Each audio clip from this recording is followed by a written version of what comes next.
the third question is, what are the signs that show that a man or a woman is desperate to get married? Number one, you do not mind to do anything and everything to get married.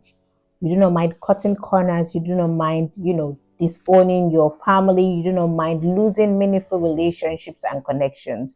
You do not mind, fighting your girlfriend, your boyfriend, your the friends around you just because you want to get someone. You do not mind bending your quality, adjusting your quality, your standards, just because you want to adjust to fit into someone's lifestyle. You do not mind losing your connection with God, your relationship with God. And these are some of the signs. I'm going to give you some stories to portray what I'm saying.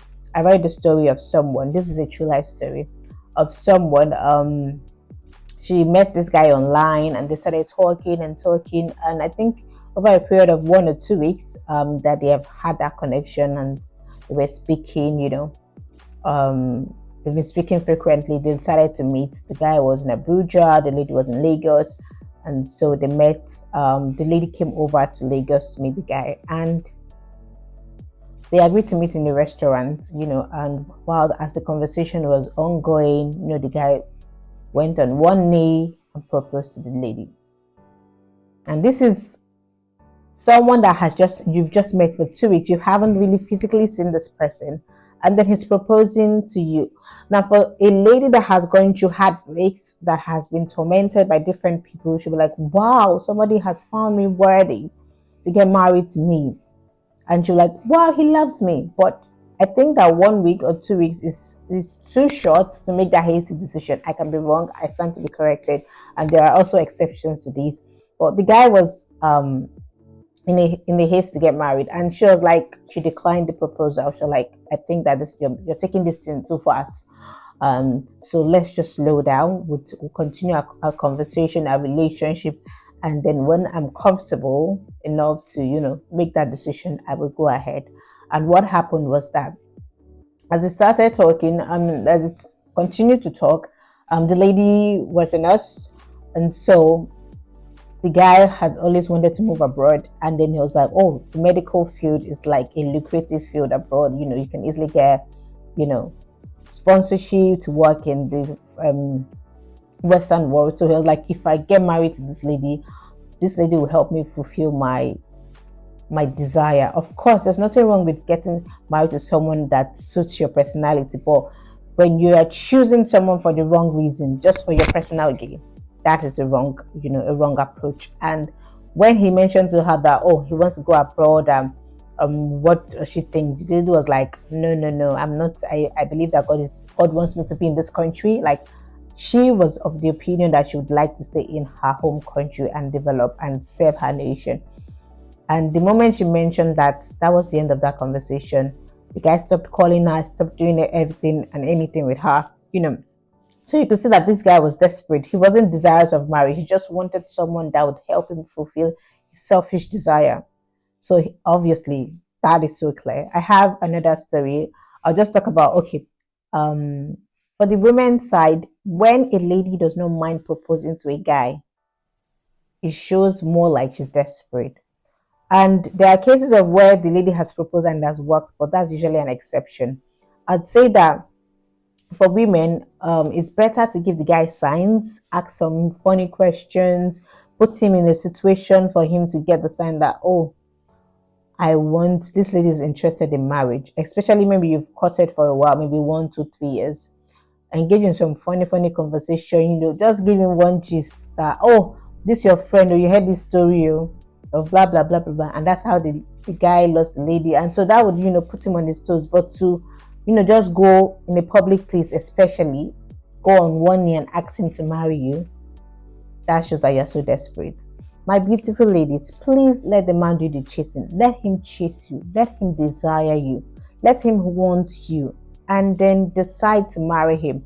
Because if you start the process of chasing him, making sacrifices, to keep that man and get him married to you, continue to do that for the rest of your life. And it's not going to be easy. Marriage is too long a journey for you to decide to always be the only one putting that effort. It's usually better when it's a combined effort. So ladies, that he doesn't have enough money, you say, oh, don't worry, I'm going to foot the wedding expenses, I'll pay my bride price, just marry me.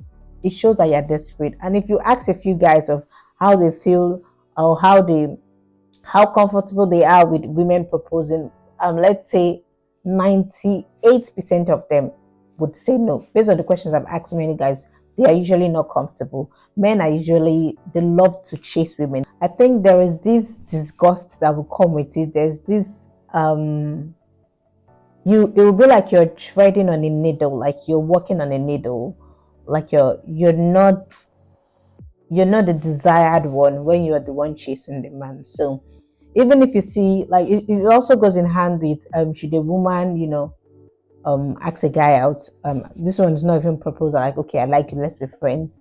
You can give him signs. You don't really have to even be the one doing the call. Oh, I see you're on this project, do you want me to support you? Oh, you're doing this, should I attend, would you like me to come for the ceremony? Oh, like, you can make yourself available, like, go to use leverage on your woman power, that power that you have, to influence a man without necessarily saying it verbally.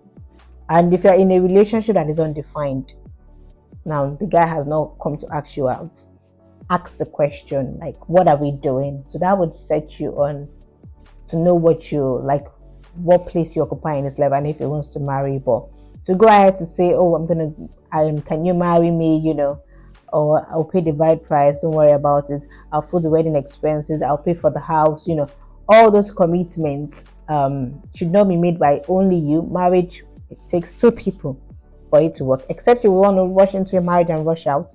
If that is not your desire, please, my ladies, stay calm, wait for the right person that would love you for who you are. And marrying late, there's nothing like marrying late. Whenever you start your marriage is when you start it. Instead of giving yourself a timeline, oh, if I don't get married at 30, I'm done forever, just let it be. So stop listening to people who say your biological clock is clicking, it's clocking.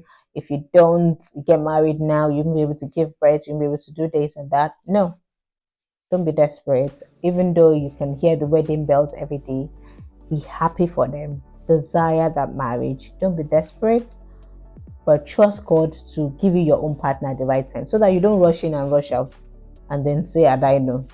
So it's best to just be patient and trust God to help you.